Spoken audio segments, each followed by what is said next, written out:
All right, let me connect my other device.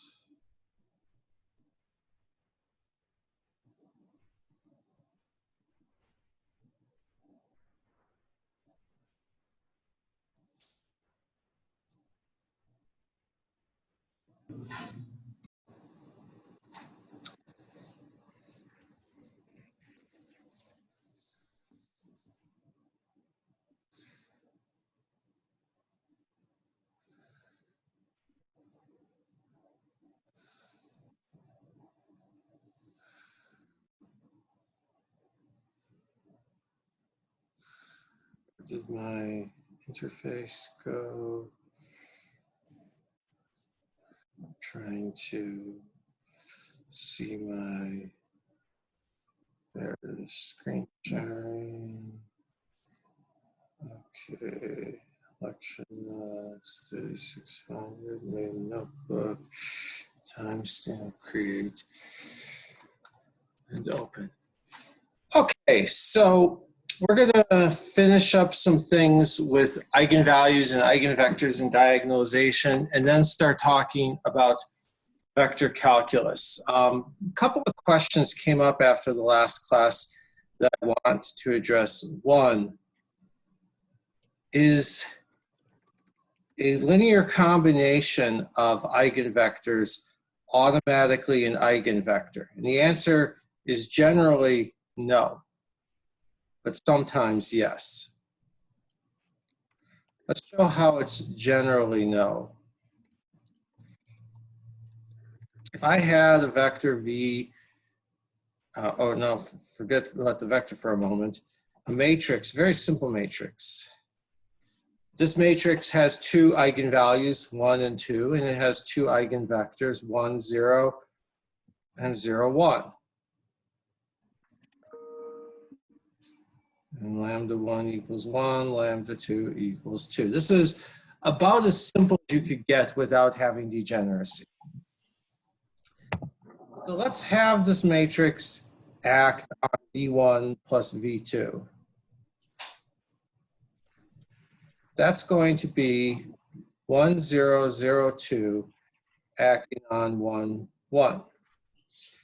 Let's see, row dot column, we're just going to get 1. Row dot column, we're just going to get 2. All right, this is not equal to a scalar multiplied by the original vector, 1, 1. So this is not an eigenvector. I had my matrix act on that vector, and I did not get back a scalar multiple of the same thing. But then you're wondering, wait, why was it that last time, excuse me, why is it that last time I was talking about taking a combination of two eigenvectors and getting an eigenvector? Can anybody remember when that would be the case?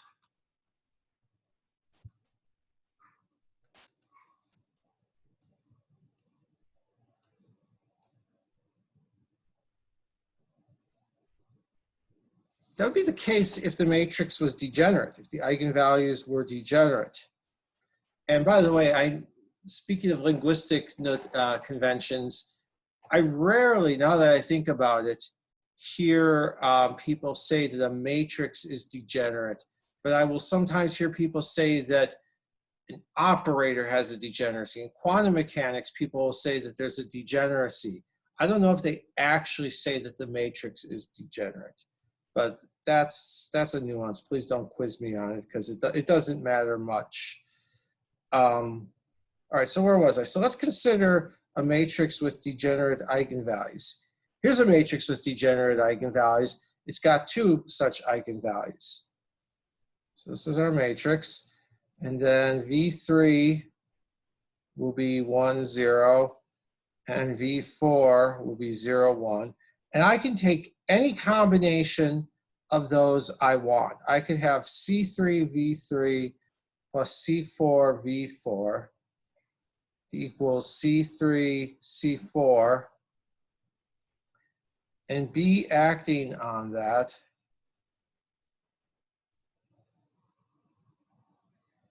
would be lambda 0, 0, lambda acting on C3, C4 equals C3 lambda, C4 lambda equals lambda times C3, C4. So this is an eigenvalue. All right, it's an eigenvalue because the matrix acted on it. I multiplied the matrix by the vector, and I got back a scalar multiplied by my original vector. If matrix acting on vector gives you scalar times vector, then you have an eigenvector.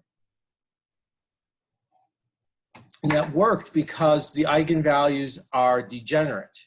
If the eigenvalues are not degenerate, then you cannot just add up two eigenvectors and get a new eigenvector. And let's not discuss surf meetings in the Zoom chat right now.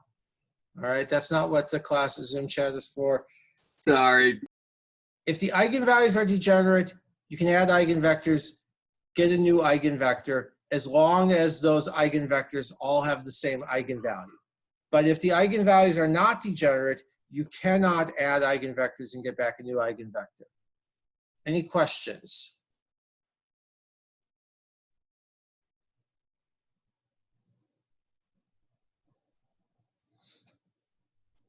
All right, another question that came up is, what is orthogonality? Orthogonality is a fancy term for perpendicular in an arbitrary number of dimensions. Orthogonality. So these two vectors are orthogonal.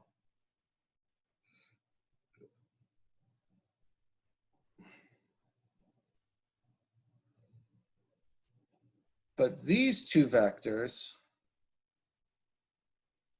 are not orthogonal.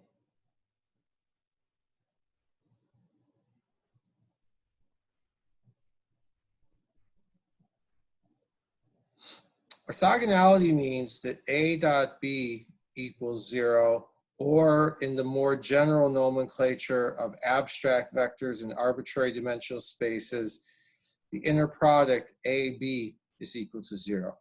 Here, C dot D is certainly not equal to 0. However, C and D are linearly independent.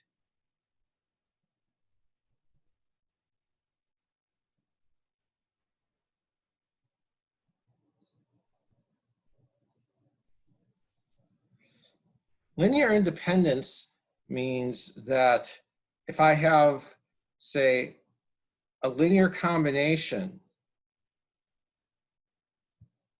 of C and D, and that linear combination is equal to 0, IFF means if and only if,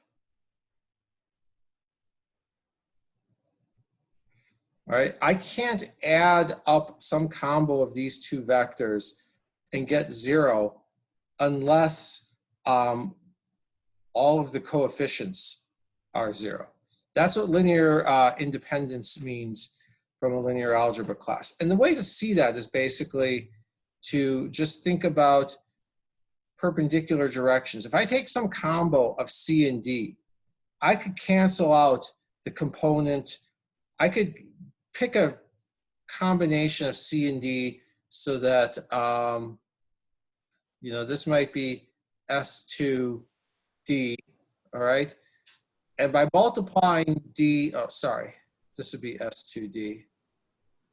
By multiplying D by some suitable constant, probably close to -1 the way I've drawn it, by multiplying it by something suitable, I could get so that the horizontal component, well, not really horizontal, but the part along this direction cancels. That I could do. I could get these two things to cancel. But even if I did that, I would still have this left over. Okay, I could add this thing proportional to D to C, cancel out everything along this direction here, but I still have this other component that I simply cannot get rid of. That's what linear independence means. Any questions?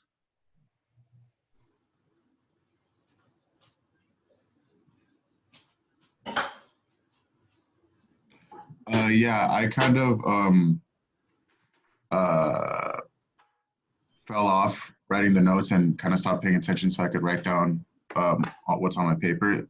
But basically, being linearly independent means that you can't build the other vector off of another one, right?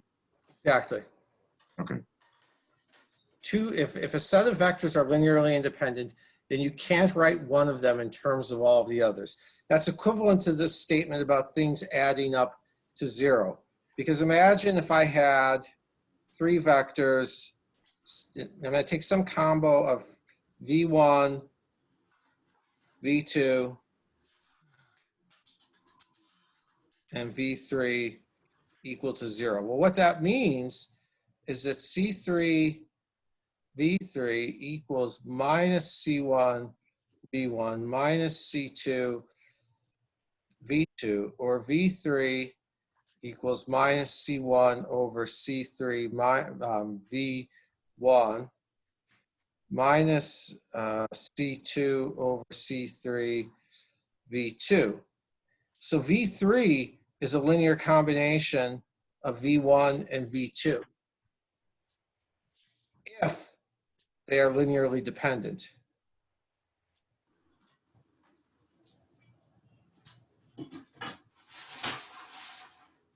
But if they're linearly independent, then the only way that this can be satisfied is if all of the coefficients are 0. So then a statement like this has a bunch of 0 over zeros in it, and it makes no sense. Any other questions?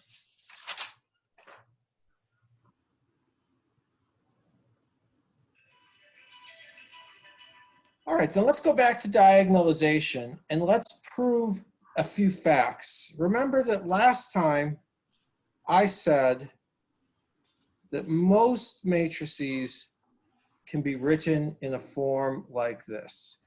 A equals S, D, S minus 1, where D is a diagonal matrix of eigenvalues.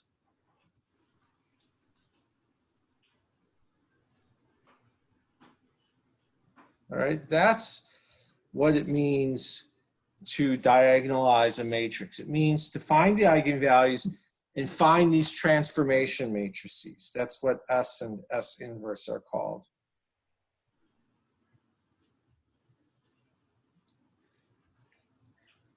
The actual task of finding the transformation matrices for anything other than maybe a 2x2 case is something that we almost never do by hand. It's usually not necessary. And frankly, my favorite quantum mechanics book by Nobel laureate Herb Kromer says that there's absolutely no point in doing it by hand or doing it or trying to write your own code for it. People already wrote highly optimized codes for it. And so you should just use what's out there. This is one of those cases where we're going to fall into the matrix trap of letting the machines do our thinking for us. And once they do our thinking for us, it becomes their civilization. But nonetheless, we're going to hand this one over to Agent Smith. There are very good tools for it. The important thing to know for most of the results that you want to derive in physics is that this is usually possible. It's always possible if the matrices are non-degenerate. And even if they have degenerate eigenvalues, if the matrix is Hermitian or unitary or Hermitian, it's still possible. And for many other matrices as well. Why is this important? Can anybody remember a reason why it's important for last time? Someone besides my 2 premium subscribers who are always asking and answering questions? You don't need a premium Patreon membership to answer this question. Why is it useful that we can diagonalize a matrix? Diego. Is it because since those are all the middle part of the diagonalization is correspondent to the eigenvalues, does that mean that a to whatever power is corresponds to something to the same power? Exactly. If I want to take powers of it, I can. A to the n just becomes S d to the n S inverse equals S lambda 1 to the n, lambda 2 to the n, lambda, oh, I shouldn't write n, to the m.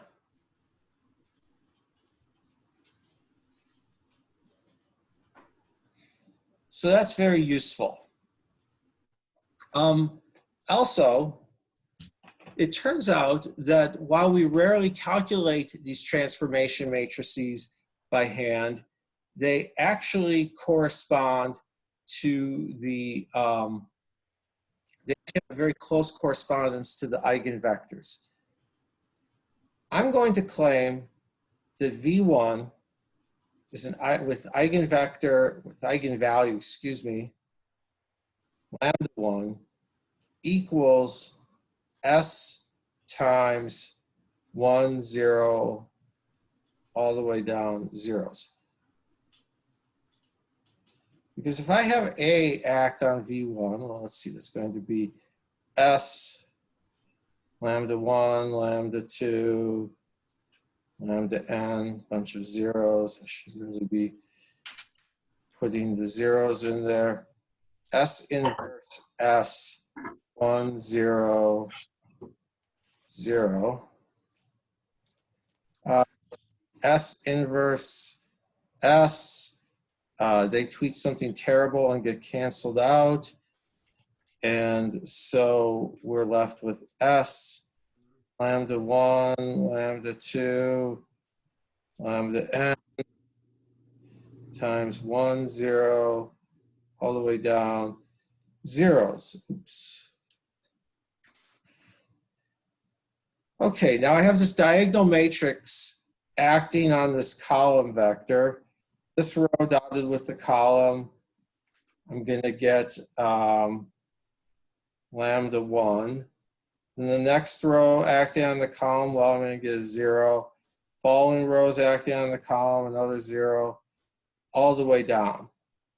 And so what I'm left with is lambda 1 times S 1, 0, all the zeros, which is just the thing that I started with. Any questions? So what you're saying is that the S's are the ordered eigenvectors in a matrix form? Yes, the S's contain information on the eigenvectors. And you can find the eigenvectors from the S's. In fact, if we think about, okay, S acting on that thing somehow gives us the eigenvector. So if I were to have S acting on 1, 0, 0, all the way down zeros, well, the top element of that is going to just be, let's write this as S11, S12, S1n, S21, S2, should be S22, S2n, SN1, SN2, SNN. Okay, so the top row multiplied by this just gives me S11. Second row multiplied by all of this gives me S21. Third row, S31, all the way down to SN1. And this has to be equal to our first eigenvector.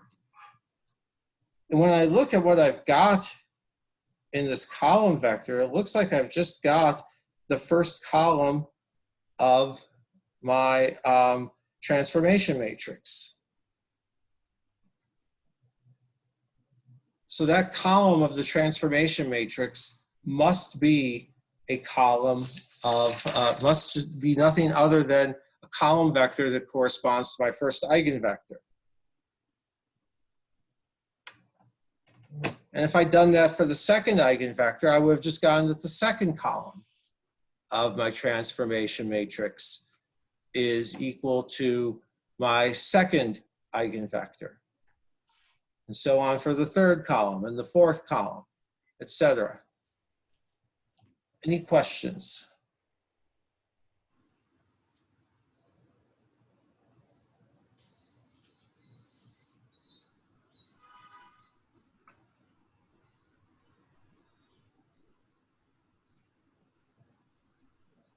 So this diagonalization is a way of visualizing a matrix and in terms of its eigenvalues and eigenvectors. And the eigenvalues and eigenvectors really are a complete map of the matrix. They tell us everything we need to know about the matrix. We can take the matrix and write it out not in its original form, but in terms of all of these pieces that operate much more simply. And so I really do think of them as like a molecular structure for a matrix. I think of them as exactly analogous to a molecular structure in chemistry, where a molecular structure in chemistry simultaneously tells you what the molecule is made out of and how all of the pieces are attached to each other. And likewise here, the diagonal matrix is telling you all of the eigenvalues that are in there, and then the eigenvectors are telling you which direction in this higher dimensional space corresponds to each of those eigenvalues. And so it really is almost like chemical bonding, telling you something about the geometry of each piece of it. Any questions?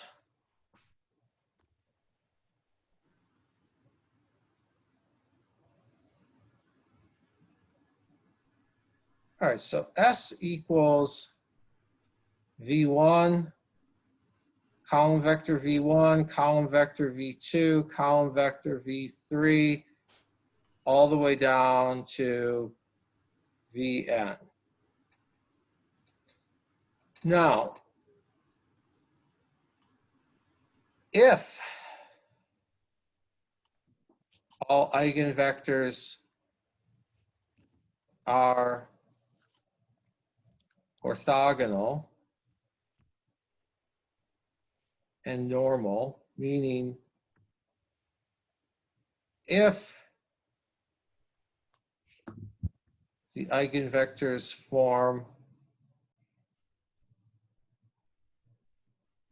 an orthonormal basis, meaning a set of vectors such that all of the vectors are orthogonal to all of the other vectors and all of them are normalized, or they have length 1. And they're a basis, meaning that any vector we want to talk about can be written as a linear combination of them. Well, then let's think about what S dagger would be. S dagger, instead of being a bunch of column vectors, would be a bunch of row vectors, V1 complex conjugate, V2 complex conjugate, down to Vn complex conjugate.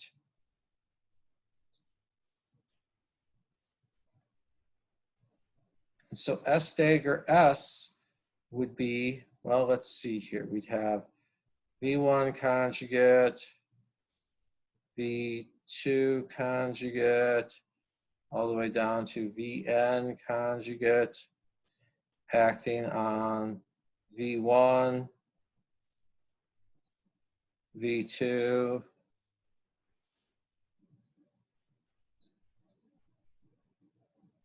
Vn. Now let's just start multiplying matrices. Row dot column. So we've got this row dotted with this column. What's V1 dotted with its complex conjugate?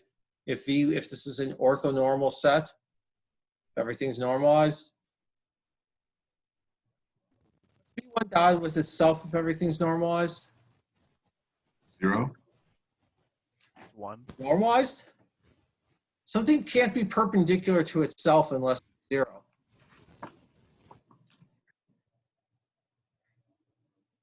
If you're perpendicular to yourself, that means you're not in your own direction, okay? That means you're indecisive, but math is not indecisive. Well, except for Gurgles Theorem, math is not indecisive. So other than Gurgles Theorem, math is decisive. Math is not like I'm not sure. Math is decisive.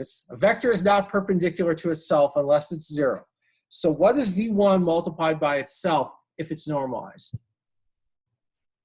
1. Thank you, spasibo. It's a din, not null, as the Russians would say. Okay, so that's 1. But now it's an orthonormal set. So because it's orthogonal to everything else, v1.v2, 0, v1.v3, 0, v1.vn, 0. Now we go to the second row. v2.v1, it's an orthonormalized set. Everything's orthogonal to everything else. So v2.v1 is 0, null, as the Russians would say. But v2 dotted with itself is a din, 1. v2 dotted with v3 is 0. And so we're going to keep on getting 1s when we multiply a given row of S dagger by a corresponding column of S. We're going to get 0s for everything else. And finally, we multiply Vn conjugate by Vn, we just get 1. And so we get the identity matrix. So S dagger S equals I. There's a name for that property of a matrix. If a matrix's Hermitian conjugate is equal to its inverse, what is that name for it?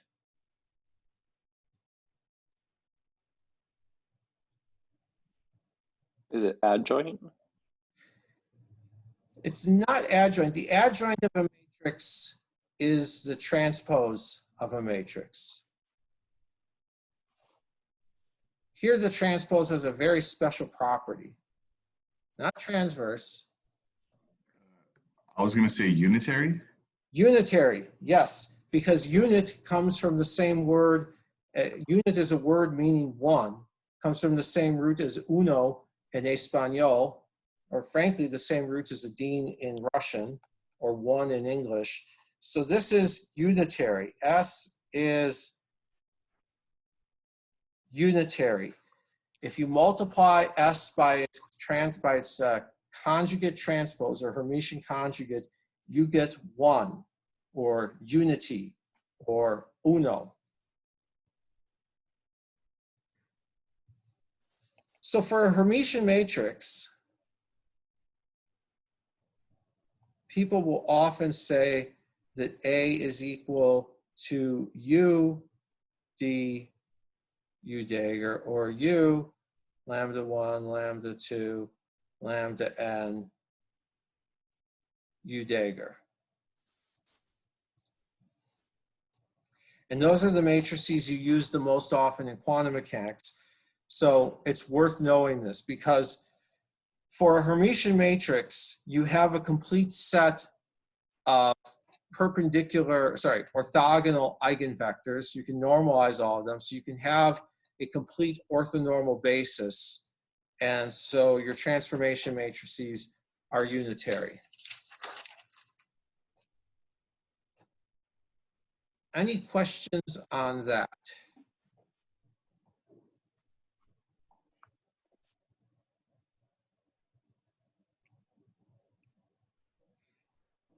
Now, it's important to note that we don't always have orthogonal eigenvectors, right? A very simple example of a matrix with non-orthogonal eigenvectors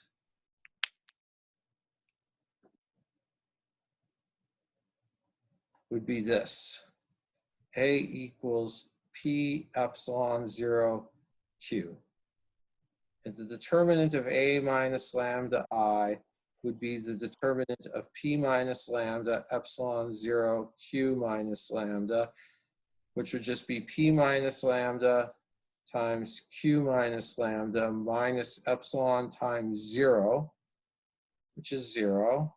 So we got P minus lambda, Q minus lambda. So lambda equals P or Q. All right, so it has 2 eigenvalues. Generally, they're not going to be degenerate. Generally not degenerate. I'll think some other time about the linguistic oddity of that. Let's find the eigenvectors. P epsilon 0 Q acting on A, B equals P times A, B. That's what we have to solve to get A and B. Well, we know that that's got to be PA plus epsilon B, and then QB. So PA equals PA plus epsilon B, from which we can conclude, we cancel PA, that B equals 0. And then PB equals QB. Well, B is 0, so that doesn't matter. So A is anything. So 1, 0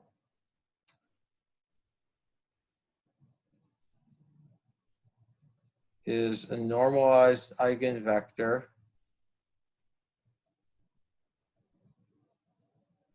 with eigenvalue P. So far, so good. So far you're thinking, okay, well that was a really simple eigenvector. Then shouldn't the other one just be 0, 1? Well, let's see. Let's have P epsilon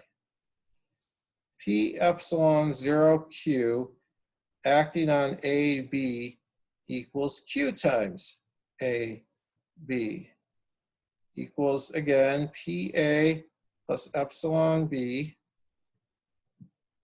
and then QB. Well, if we just equate bottom rows, that's easy. QB equals QB. So B could be anything. But now we've got that QA equals PA plus epsilon B, or Q minus P times A equals epsilon B, or A is epsilon B over Q minus P. And so what we're left with is their eigenvector is epsilon over Q minus P, 1 multiplied by B.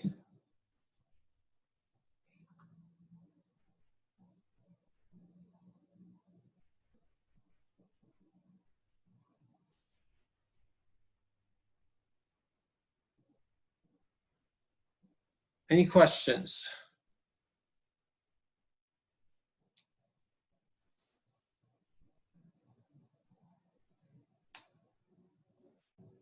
Yeah, this is more of like a general question, because I was trying to do or redo the activity from Friday, and when I usually, the way I find eigenvectors is like I'll augment the A minus lambda I to 0 and then solve for the variables, but I would, at least in the Friday's activity, I would get a lot of 0 rows. And from what I could tell is if I get a 0 row, then that variable that corresponds to that row, if I were to put it in row echelon form, it would mean that that variable in the eigenvector can be whatever number it wants. Is that a wrongful thinking, or? That's another way of saying what I'm saying here. When I said that B, in my awful handwriting, B equals anything, you're saying, when you say that, hey, because of all those zeros you get, that variable could be anything that it wants, that's completely equivalent to this statement here. Every eigenvector problem has a redundancy in it. So every eigenvector problem is underdetermined. If you ask me what an even making the requirement that the eigenvector be normalized doesn't determine it, okay? Because we say, oh, well, the eigenvector has to have length 1. And someone says, okay, well, 1, 0. There you go. Except somebody else comes along and says, -1, 0. And then somebody else comes along and says I, 0. And then finally some real smartass comes along and just shows all how arbitrary it is, e to the I phi 0. And all of these are normalized eigenvectors along the same direction. Every eigenvector problem is underdetermined. You're always going to get some arbitrary constant in there, because you could multiply an eigenvector by anything you want and still have another eigenvector. You might not be able to add whatever you want, you might not be able to subtract whatever you want, but you could multiply by whatever you want and still have another eigenvector with the same eigenvalue. Okay, and then so for the rows that I do have a 1 and then end up with a 0 in the augmented vector, that means that that variable is equal to 0, correct? I haven't done row echelon problems in decades. Oh, okay. How we do it. Look, here's the difference between how mathematicians think about this and how physicists think about this. Mathematicians are thinking from the perspective of the people who wrote LinPack. LinPack being a linear algebra package that was originally written in Fortran back in the days when people still spoke Sanskrit, and then was translated into C and C++ and Python and Julia and Ruby and everything, okay? Mathematicians think like the people who will write LinPack. Physicists think like the people who will use LinPack or solve simple problems by hand. I solve 2x2 problems by hand. Occasionally I solve 3x3 problems by hand. I will only solve a 4x4 problem by hand if there are a whole bunch of zero coefficients or some symmetries that make a whole bunch of coefficients equal to each other. Beyond that, I never do it by hand. So I'm not trying to put down what you're doing. I'm trying to say that I'm teaching you math methods for physics. This is how we do it. Now, if you want to do it that way, then I have to be honest with you, I can't remember the details of row echelon form. Okay. Okay, so I guess then a better way to put it is if I were to do it your way here and we get, we'll get an equation that has, An equation that can be satisfied for any value of b. QB equals QB. That equation is satisfied no matter what value b has.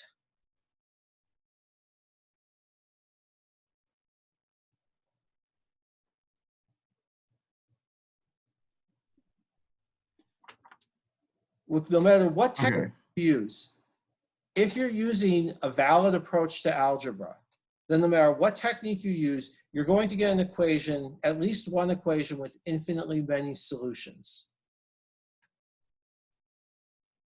You're going to find that at least one variable is completely undetermined, and then you can write all of the other variables in terms of that. Okay, I see now. I get it. I was having trouble because I would always use row echelon form because I took linear algebra and that's just how they taught me. And then when you're bringing in these equations here like QA equals PA plus epsilon B, I would get a little bit confused, but now everything, it clicks. Cool. Awesome. Thank you.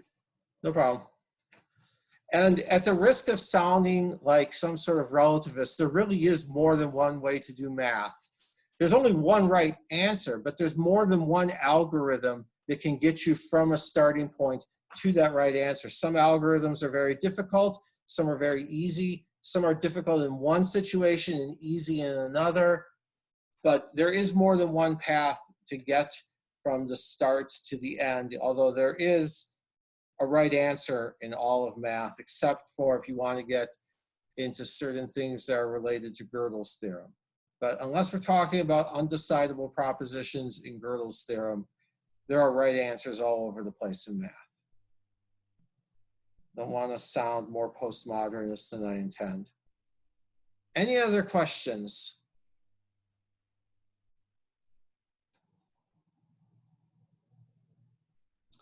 Okay, then let me just say a little bit about Jordan matrices.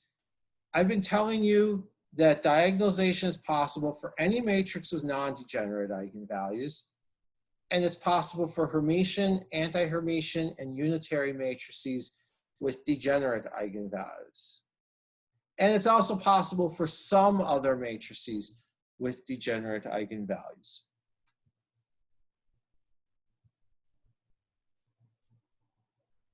But some matrices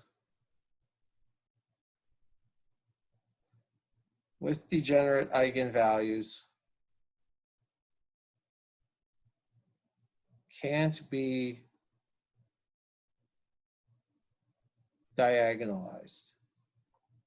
And you saw this on Friday when you asked Mathematica to give you the eigenvectors of some matrices. And even though they were 2 by 2 matrices, Mathematica came back with some perfectly valid eigenvector and then 0, which yes is an eigenvector, but only in the most trivial technical sense. It's not a useful eigenvector, and it isn't linearly independent of the other eigenvector. It's actually orthogonal to the other. Well, I mean, I guess it is linearly independent. It's only equal to the other one when the coefficient is 0, excuse me. It's a trivial eigenvector. It's a useless eigenvector. It's not an eigenvector you can build anything out of. But those matrices can still be written as J equals S, and then some blocks. Wherever there are degenerate eigenvalues that you can't otherwise work with, you can write it like this. So, and then sometimes you'll have degenerate eigenvalues that can be diagonalized. You'll have parts of the matrix that can be diagonalized, and then you might have another part that can't be diagonalized. So you'll get these non-diagonal blocks, and these non-diagonal blocks just have a 1 that is immediately off diagonal. Here I wrote it very sloppy, but you again have a 1 that is immediately off the diagonal. So those matrices can still be written in this form where you have some diagonal blocks and then some ever so slightly off diagonal blocks and two transformation matrices. We're not going to go into the process for that. I just want you to be aware of 2 things. One, they exist. So you go around doing some problem in your data analysis. You decide it would be easier to work with your data if you could diagonalize your matrix, only to discover that it can't be because you happen to have a matrix with degenerate eigenvalues that are that give rise to a Jordan form instead of a diagonal form. It happens, not a lot, especially in data analysis with finite precision numbers, but it happens. So maybe I didn't pick the best example there. There is one Jordan matrix, technically 2 Jordan matrices that show up all the time in physics. This shows up a lot in quantum mechanics. And everything I just said about Jordan matrices, half the books write Jordan matrices this way. The other half the books swap things around so they put a 1 here and a 0 there. They're completely equivalent. They're just related by a transpose. We're not going to worry about it. But you will see these 2 operators in quantum mechanics all the time, or in higher dimensions.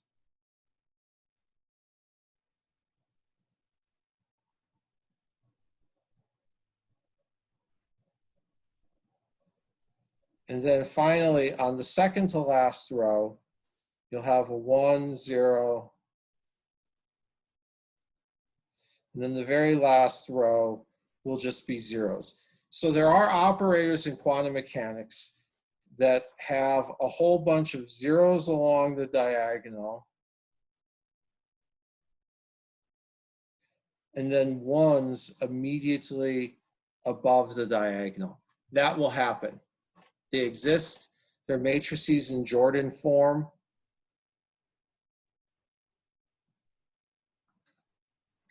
They don't have a complete set of eigenvectors. Or at least they don't have a complete set of n eigenvectors. But they exist, and you should be aware of them. And if you really want to know the conditions for their existence and the procedures for constructing them or reducing a matrix to that form, then take advanced linear algebra. Any questions?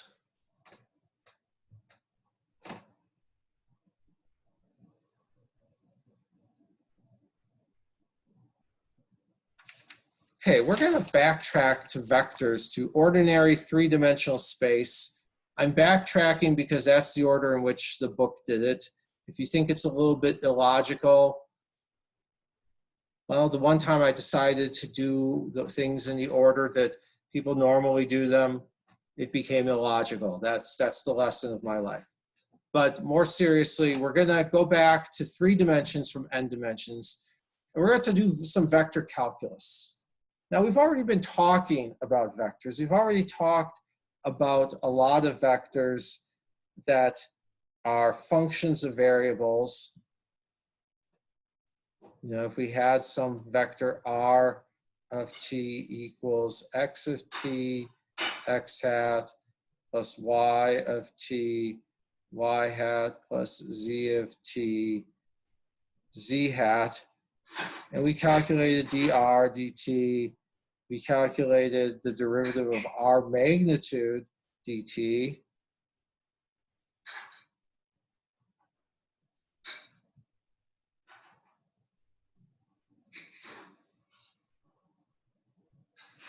So we've done all of those things. And now I'm going to go through some identities for those, largely to warm you up for the more general case. Suppose that somebody wanted the time derivative of a dot product, A dot B.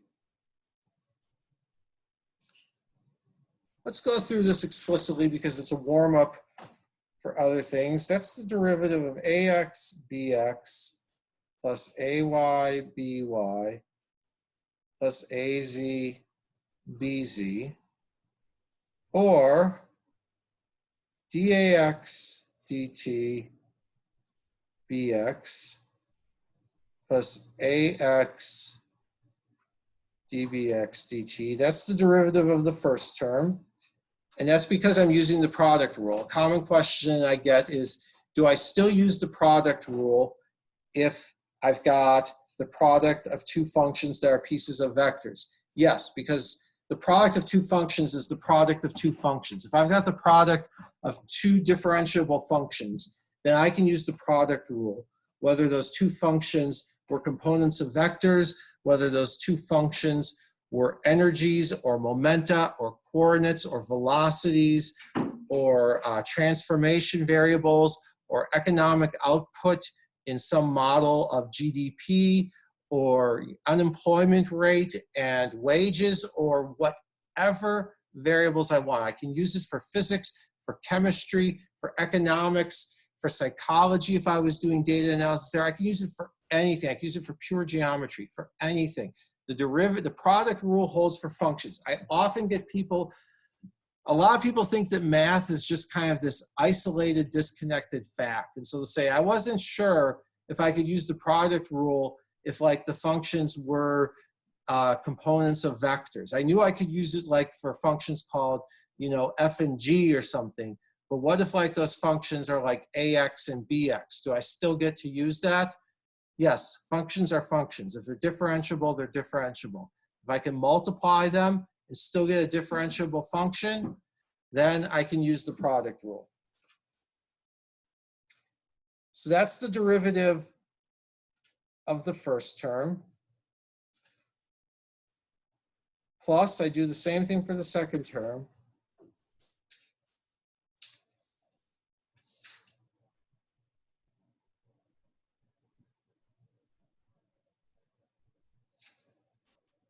Plus I would do the same thing for the third term.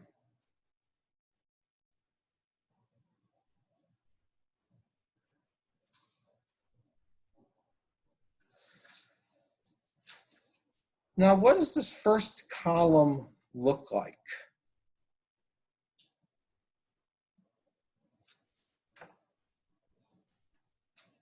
Does this first column look like, I've got products here. I've got 3 products added together. Does this sum of 3 products look like anything that we've encountered in working with vectors? I want you to think way back. Go way back into the very distant past when Gerald Ford was still president a few weeks ago. All right, because this was way back a few chapters ago. Very ancient times. Gerald Ford was president. Most of you weren't even born yet.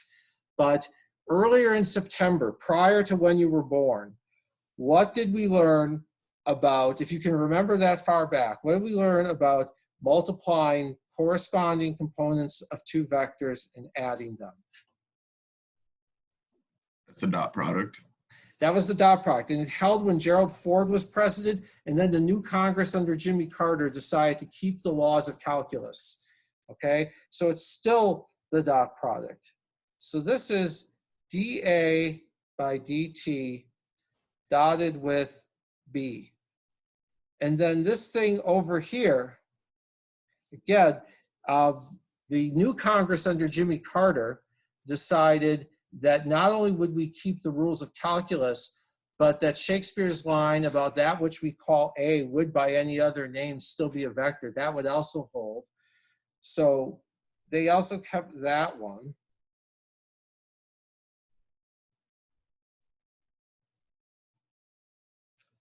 So it looks to me like the derivative of a dot product is given by this.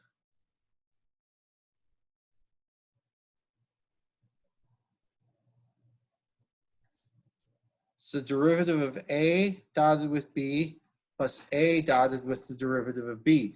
This is exactly analogous to the product rule.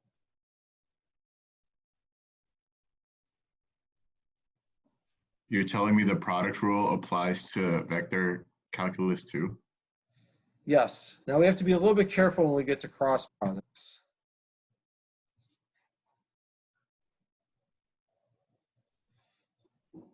You know, it's really hard. You Not asking me to overturned. I mean, they remember were stuff written before I was. down a very long time ago, a few weeks ago. I mean, I know that, well, actually the product rule was like 2 years ago or 3 years ago when you took calculus. So I believe that Teddy Roosevelt was president back then. That's how long ago it was. And even during the New Deal, when there were a lot of changes to interpretation of constitutional law, they decided to keep the product rule, okay? I know these things were a very long time ago. I'm not going to derive it, but if we had a cross product,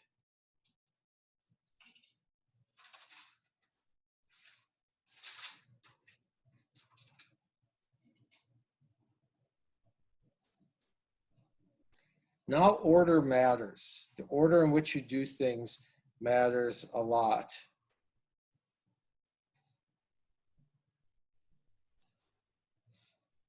That's still true. And then you could even have a vector multiplied by a scalar. So if we had A multiplied by some function f, that would be dA dt times f plus A df dt. Any questions?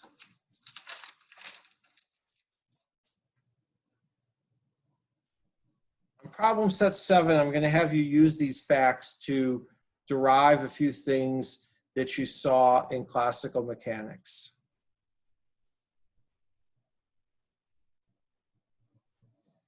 But what I want you to take away right now is that the product rule still holds. Now you could ask, what about the quotient rule? Well, taking quotients of vectors isn't really a well-defined concept. So we're not going to go there because that involves a concept that doesn't carry over from normal scalar functions to vector functions. But the product rule does carry over. We can define vector products. And so the product rule still applies. The key thing is you have to be very careful. When you took a cross product, the order matters for a cross product, and the order still matters here. Now let's talk about vector fields. So a vector field or a scalar field. A vector field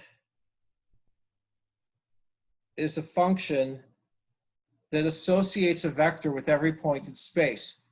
And you learned about vector fields in mechanics when you talked about gravitational fields, and in E&M when you talked about electromagnetic fields. You know, if we talked about the electric field of a point charge, we've got strong field near the charge. We've got a weak field farther from the charge. But at every point in space, we could calculate the magnitude and direction of the field. And likewise, for magnetic fields, we could calculate the magnetic field of a wire or any other current distribution. And at each point in space, calculate a magnetic field with both a direction and a length. Likewise, there are scalar fields.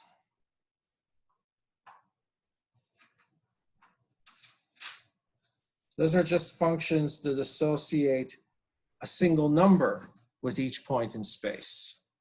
All right, potential energy is a scalar field. Voltage is a scalar field. Temperature is a scalar field. Chemical concentration is a scalar field.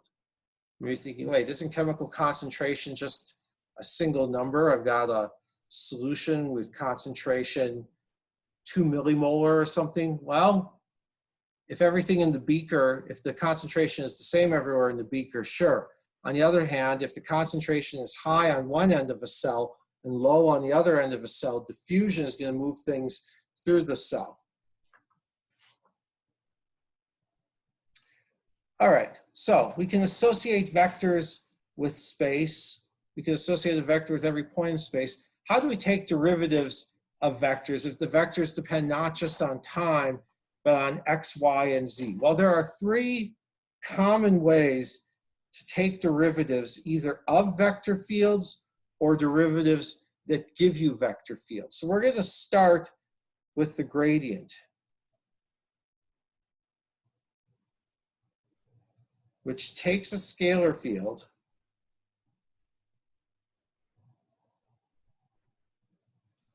and produces a vector field. The gradient of a function f is just partial f partial x, x hat, plus partial f partial y, y hat, plus partial f partial z, z hat. That's the gradient. Now, what is the interpretation of a gradient? Well, people say that the interpretation of the gradient is that it points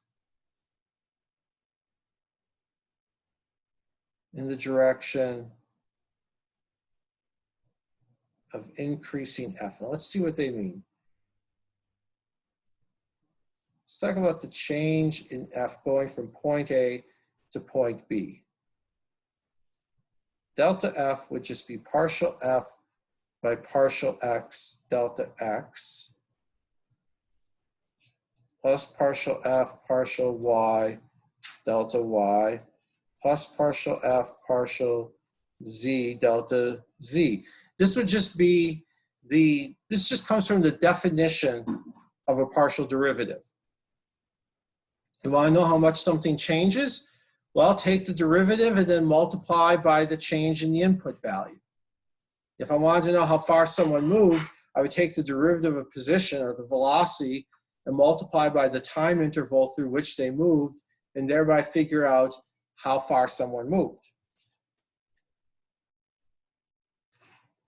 let's see, this is a component of the gradient vector. This is another component of the gradient vector.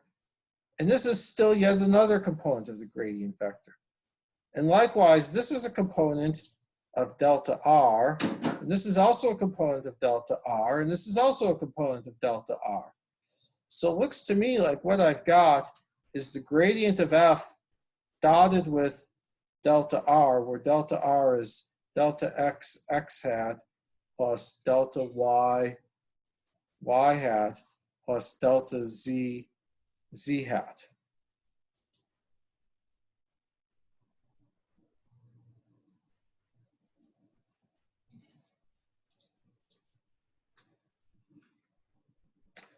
All right, now let's think about this. What if my displacement is perpendicular to the gradient? Let's say, the gradient is pointing this way and I'm going that way. Does f change? Is that dot product 0 or non-zero, positive or negative, if delta r and the gradient are perpendicular to each other?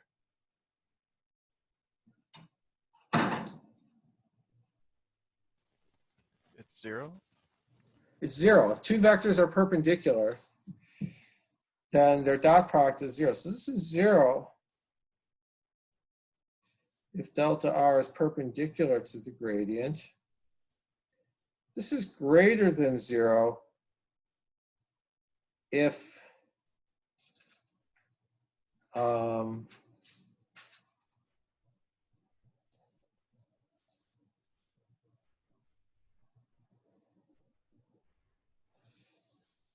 it's theta. Theta is the angle between those. So if this is delta r here,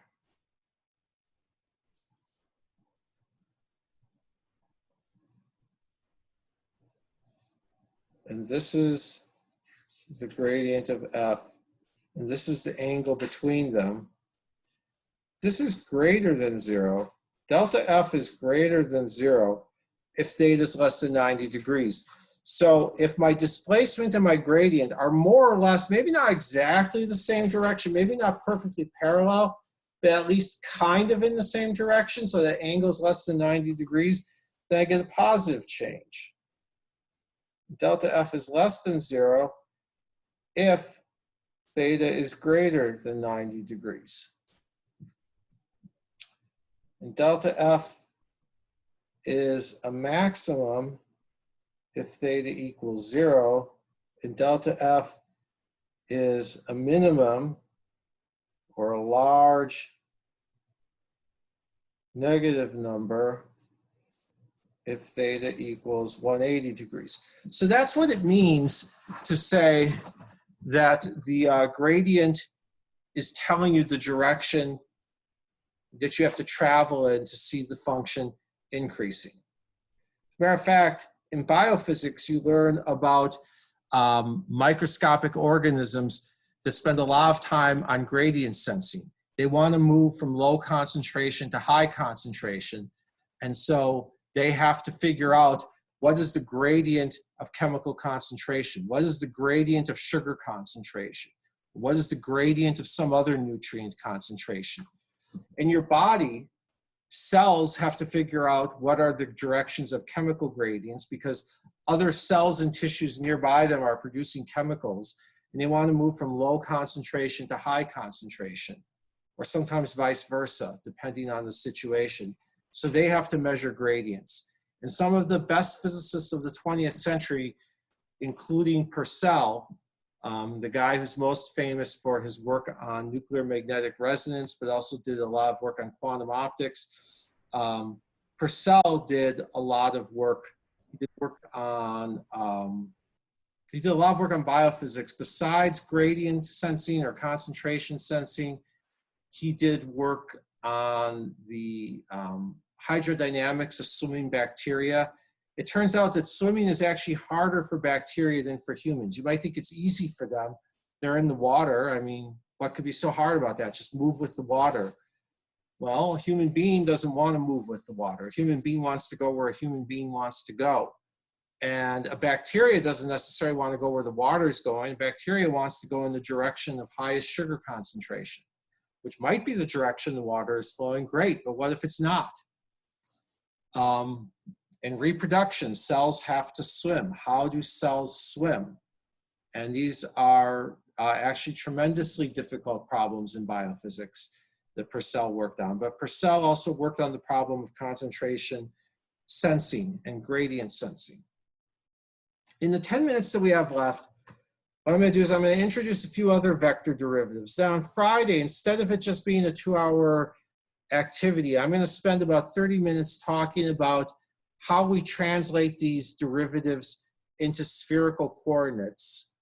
And then I'm going to have you do an activity where you verify that the forms of that these derivatives in spherical coordinates give you the same answers as these derivatives in Cartesian coordinates.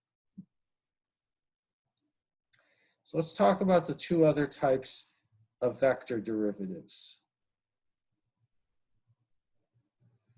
Divergence and curl. And I think that the easiest way to understand divergence and curl is to talk about two vector functions, both of them very simple. One of them is f, x hat plus y hat times a constant. We're just going to do this in 2D rather than 3D. And then r equals y x hat minus x y hat, again, times some constant. We'll call those constants K1 and K2. And if we were to visualize these, F is pointing out from the origin. It's getting bigger as we go farther away from the origin.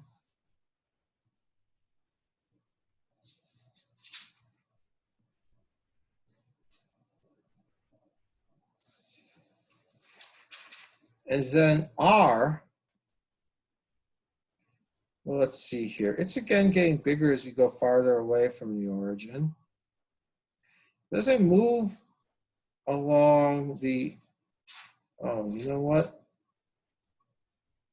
Let's do minus y x hat plus x y hat.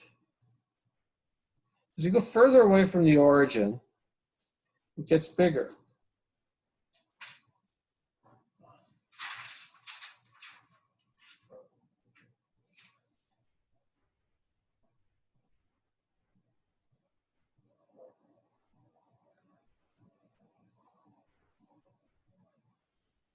And the direction is always swirling like that. I chose the word R to mean rotating. This is like the vortices of a whirlpool. And I chose F to mean flux, things flowing away from the origin.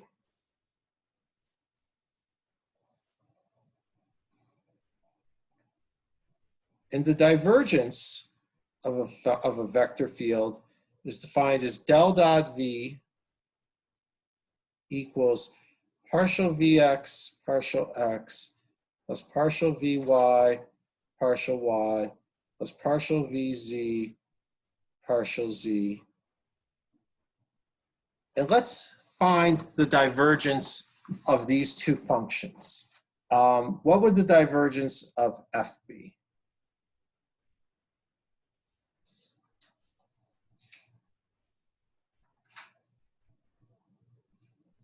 Here's someone say k. Close. The derivative of the exponent of f is just going to be k1, because the x component is just x times k1.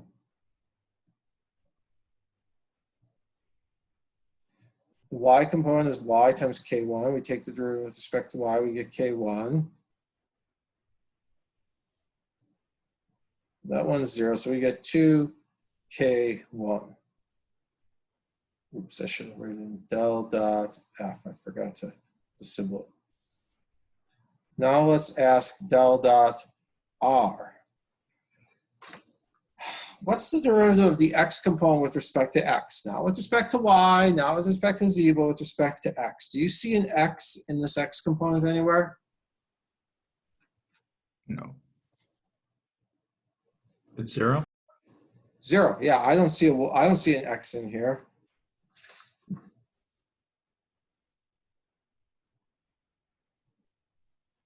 When I look at the y component, I don't see a y. I see a y hat, but that's a unit vector. That's not a coordinate.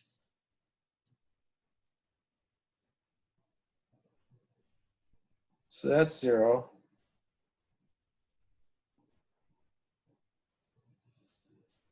So this function where everything is flowing out from the origin, the divergence is non-zero. And, you know, it's diverging away from the origin. This function is just swirling around the origin. Its divergence is 0. Now let's talk about curl.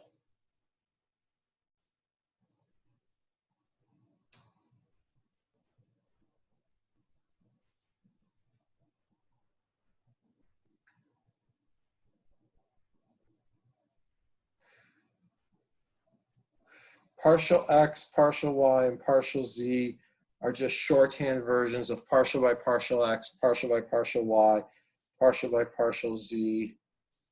Think of these as like contractions: isn't instead of is not, can't instead of cannot. All right? You go through, you take the derivative of, oh, that should be a VZ there, sorry.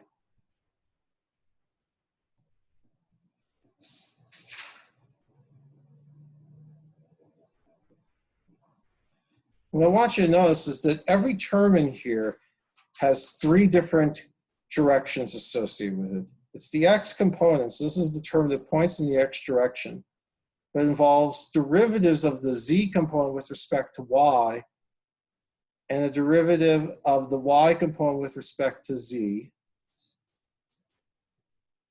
Then derivative of the z component with respect to x, minus the derivative of the x component with respect to z, and the derivative of the y component with respect to x. And I think that that little dot in there just came in as I was doing my crossouts. So every term involves 3 different directions. The curl is a mess, but if I take the curl of f, well, without going through explicitly in the very short time that we have, does the x, when we take a curl, do you see anywhere in here the derivative of an x component with respect to x? No. Yeah, I don't. I see a derivative of an x component with respect to z and with respect to y, but I don't see a derivative of an x component with respect to x. And likewise, I don't see a derivative of a y component with respect to y. So the curl of f is 0. This thing that is diverging from the origin has no curl. Now just look at this. Names don't always mean intuitive things in physics and math, but just look at this thing. If this thing isn't curling around the origin, I don't know what is. I mean, this is just like the right-hand rule when you curl your fingers.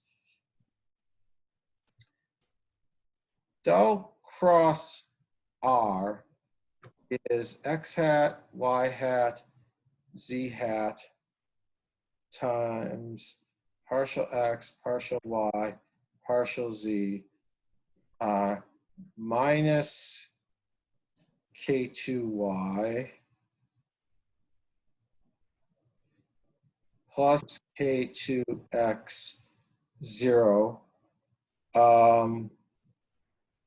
If I just go through this, if I take the x component, I got the derivative of 0 with respect to y, that's 0. and nothing depends on z. So the x component winds up being 0. Again, for the y component, the derivative of 0 is 0, and the x component doesn't depend on z, so that's 0. The only thing that's non-zero is the z component, where I get k2 minus negative k2, because I got the derivative with respect to x of k2x minus the derivative with respect to y of minus k2y. So I get 2k2, 2, not z. So what I want you to take away is that when we wrote down a really simple function that curls around, we get a non-zero curl, and the direction of that curl vector is out of the page, which is the direction of the axis it's curling around.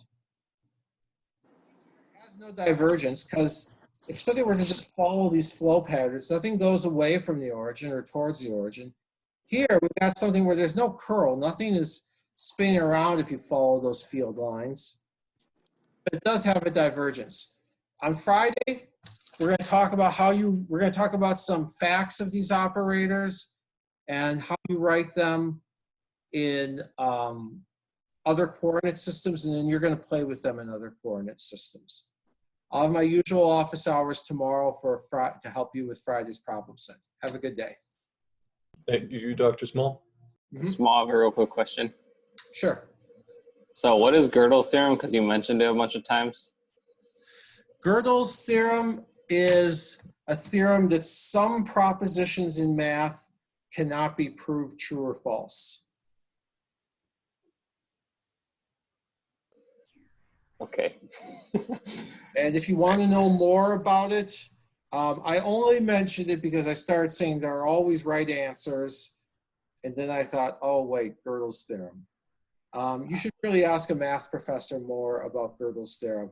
If I start delving into the specifics of it, I'm going to get the details wrong. All right, thank you. Decidable propositions in math. And it's closely tied to Turing's work on the undecidable proposition of whether a computer program will halt or go into a loop. I will look more into that. Professor, I had another question pop into my mind when we were talking about the eigenvectors. I just didn't want to ask it because I felt like I was taking up too much in one spot. But I remember that we had QB equals QB, right? So then that means B could be any number it wants, correct? Mm-hmm. What happens if we get QB equals like ZB?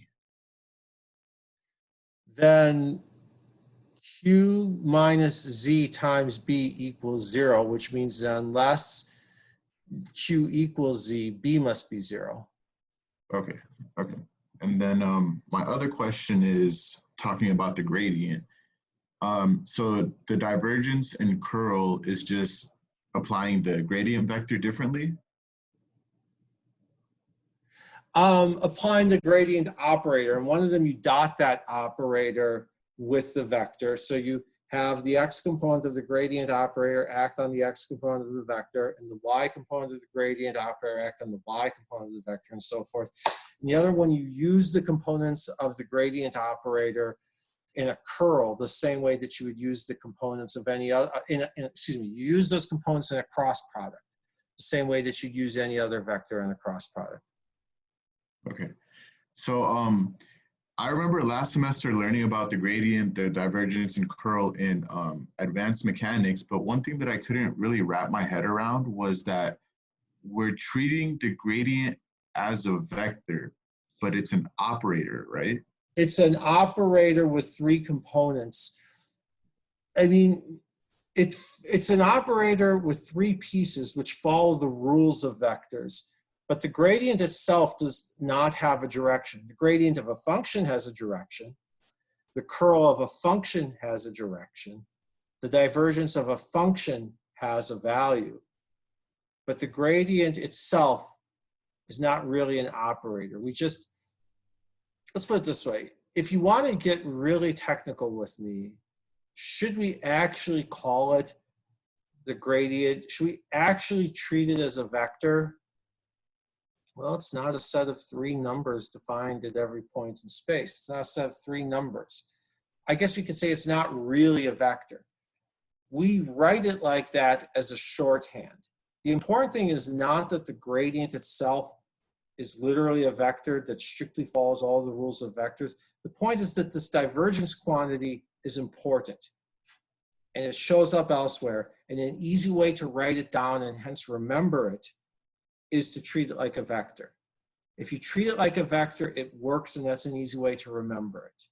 And likewise, that's an easy way to remember the curl. So think of it that way. If you treat it like a vector, you can easily remember it, and you can get things that show up and are useful elsewhere. And those things do have real meanings. Okay. All right. Yeah, that was my 2 questions. Thank you, All Professor. right, you're welcome. Have a good day. You too.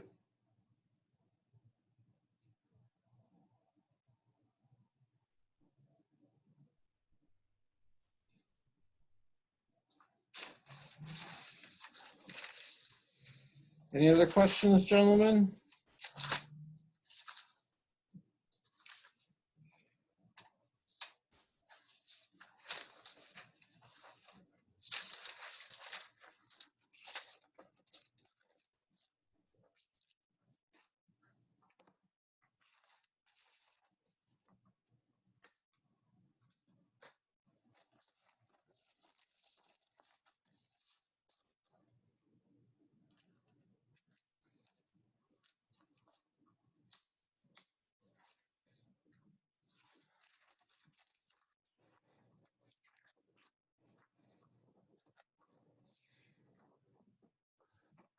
All right, if there are no other questions, then I'm ending this meeting.